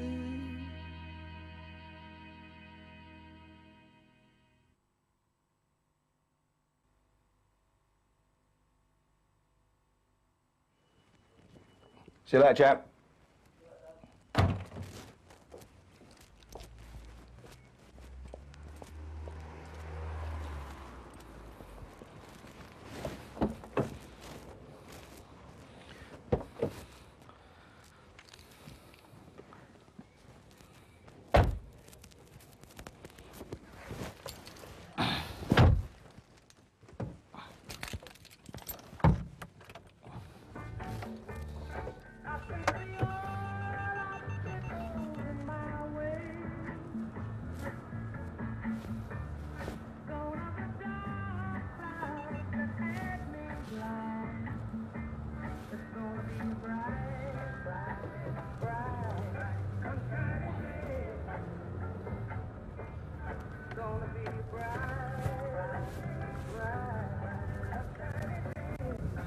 You already got your team sorted out in your mind. You haven't do the subs, do you? I don't do the subs. The team is always picked the day before, sometimes even 2 days before. If we can do it on a Thursday for a Saturday game, where there's no injury doubts and we're clear in what we want to do, then we will do team play on the Thursday. But I have to say that's a rarity nowadays when you can pick a team on a Thursday, because there's always someone that's struggling. Like today we've got a problem with young Blizzard. Obviously Dicey and Gailey's still out. And Chris Baird going back, it's left a great big hole, and so Doyley's right back, and Blizz and partner Coxey. But Blizz, after training yesterday, actually didn't feel very well at all, and Luke was a little bit concerned about him after training, so we're going to have to see how he is this morning. But if he's out, then Doyley will go as centre back, and Neil Ardley, who's fit, will come in and play right back. So we're really having to chop and change. But nowadays it's as usual. Very rarely can get a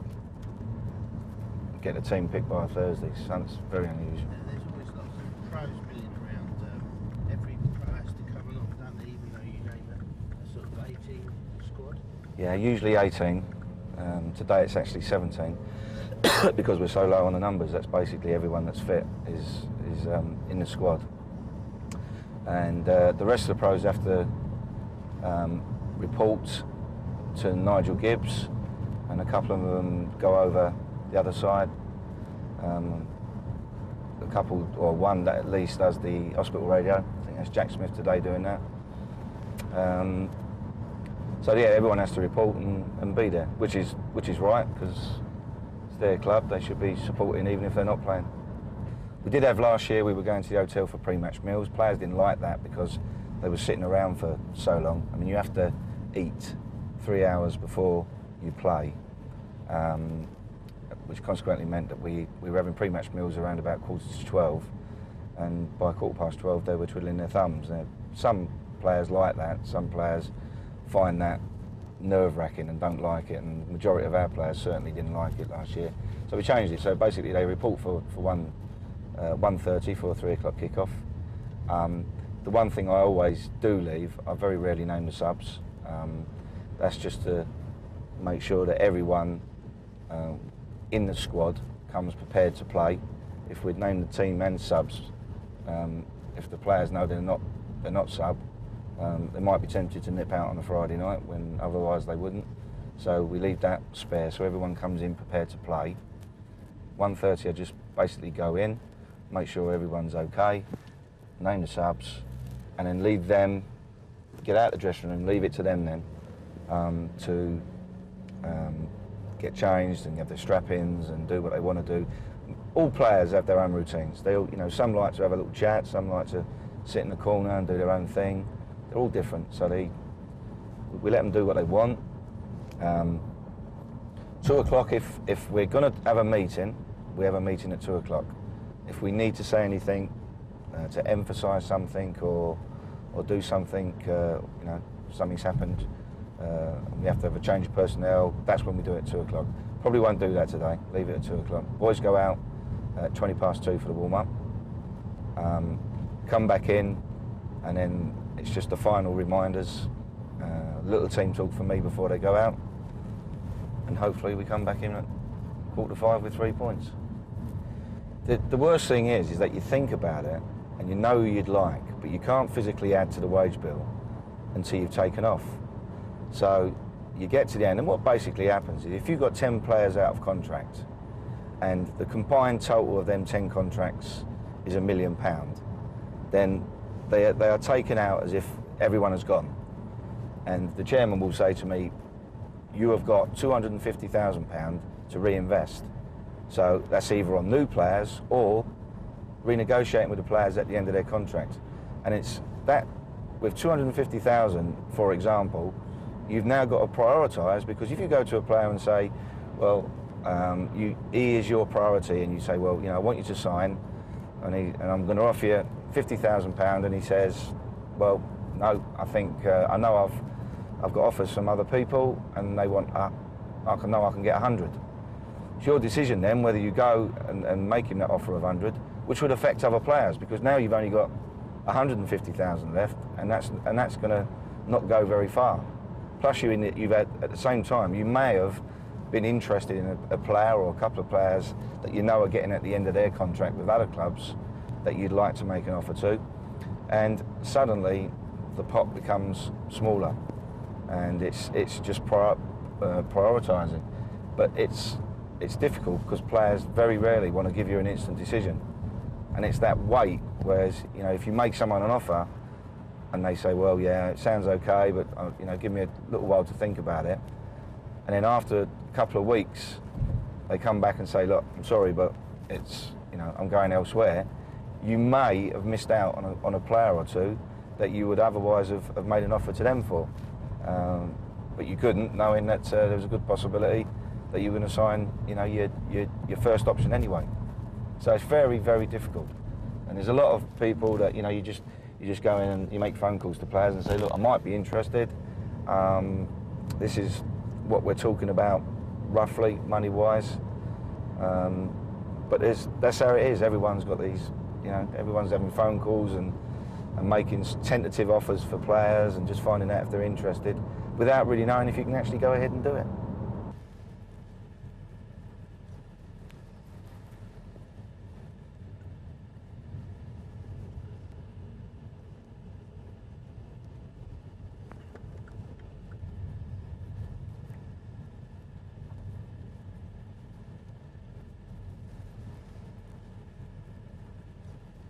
Every week he asks for my number.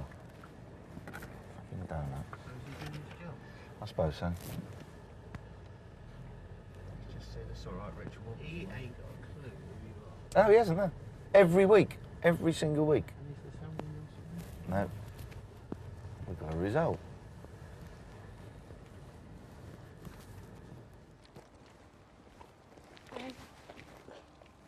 How are you, mate? Yeah, well, thanks. Got to get top off. So, going on holiday? I'm not sure, but I hope it doesn't affect any of the Watford games next year. I made sure I attended every one this year. Did you? Good Yeah. boy. Well done, mate. Cheers, Ray. Cheers, thank you. Morning. Morning. Morning. Get in your face. It's in case I get lost. Good morning. How the devil are you? How are you, Ray? You all right? All Yeah, right. I'm good, I'm good. Yeah. Hello, fellas. Hello, mate. There's a couple of guys. Hello, hello. You all right?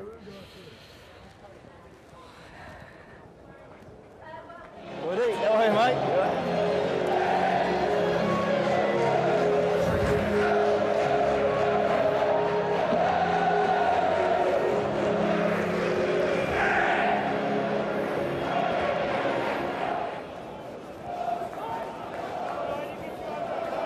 You all right? Right, won't need a stitch, but we'll get away with it. We'll just have to bandage it.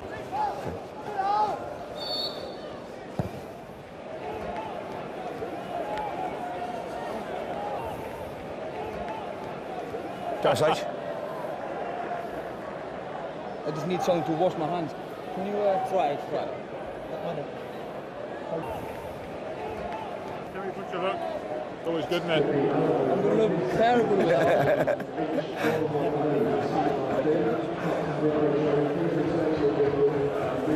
It's made your hair go pink, eh? You look like a punk rocker.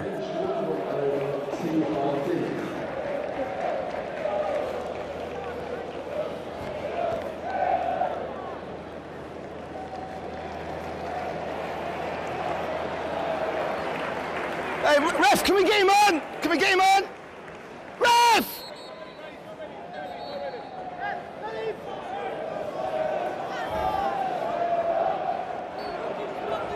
Cookie's struggling. Cookie's struggling.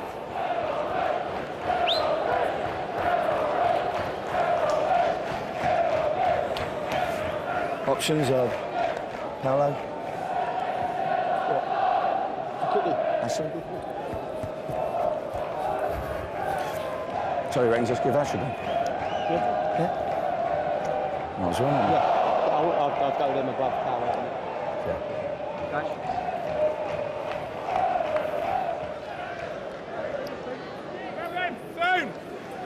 So next line, ref! Ref!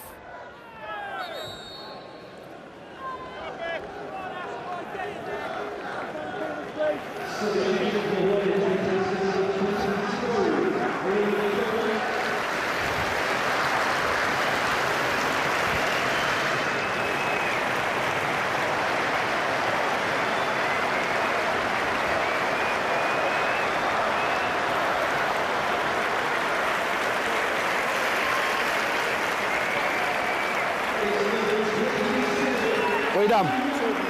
Hey? Dead leg, 2 of them.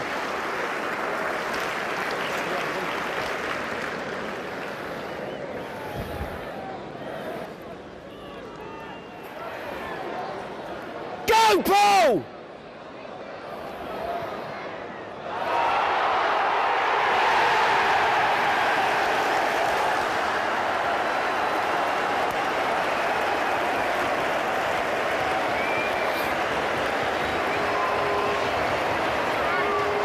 Paul, when it gets to Ash, you know, keep feeding him. Okay, now if he comes in, if you get the chance, go round him, because Ash likes to come inside sometimes, so there's space for you there to go down there all the time, okay? And be nice and confident, son. Our crosses, let's miss that first man out. Be bold. You know, I'd rather see you be bold and it goes out of play than to hit the first man. Now, if you're trying to get someone, fine, I'll accept that, but there's very few occasions. I think we've had 6 or 7 chances, or we've put 6 or 7 near post ones in. Sorry? It's a bit... Dave, I do understand that, but, you know, as long as we get the principle that we're going to put a lot on it, you know. Now, we still need them near post runs because we got both, but, you know, a lot of them are being cut out. When we get it, let's get it wide as soon as we can. When we go wide, we always look as like we're going to create something. Bruce, keep covering Newman, you know, when it builds up on the right, get across him, you know, hold him off, you know, you'll get some fouls back as well. And everyone, you know, when it's going into H, get round that ball. I mean, the last thing I'm sure Tell's going to say is that, you know, don't sit deep. You know, there's no reason to. You know, there's no reason for us to sit deep. Push right up, you know, get right behind them midfield boys, right, and make sure that we condense the pitch, because when we get it back, they drop off. So, you know, we're getting the best of both worlds if we do it right.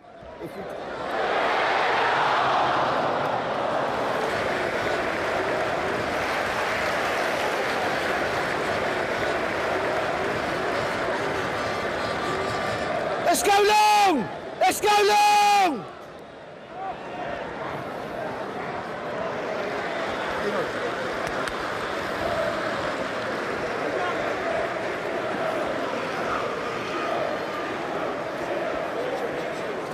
Straight on. I was going to say he's changed to 2 front players, but he's obviously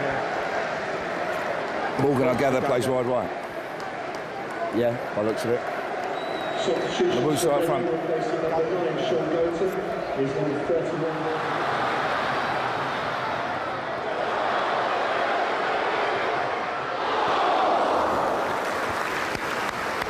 Ashley!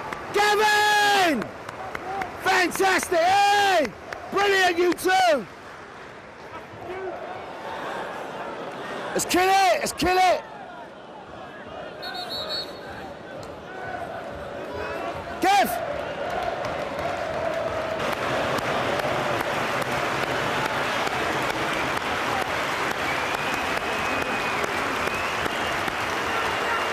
Mike can give you a clap. Well done, son. Good to see you.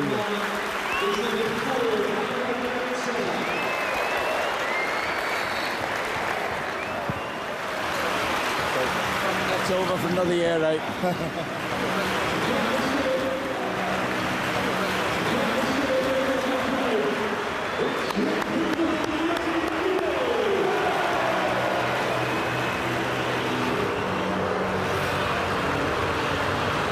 Come on, fellas. Happy retirement. All the best, guys.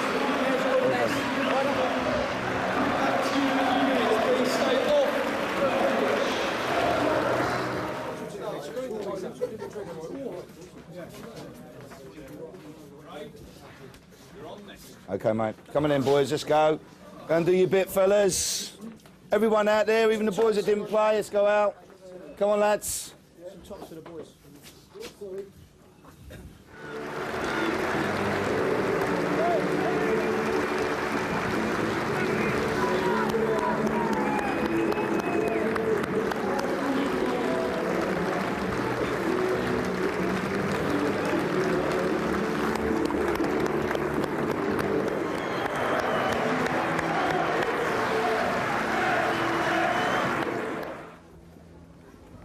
When are you off on holiday?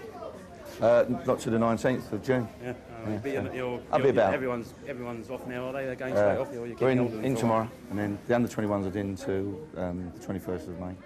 Given the way you started the season, you're just glad to get this one out of the way, sort of still in the first division, and so you can, do you know what I mean, move on to the next? Yeah, I think probably a couple of months back we were, you know, it was very, very close whether we'd be involved in the relegation bit, but we had a smashing run, which meant that when we beat Millwall 3 games back, that we were more or less safe.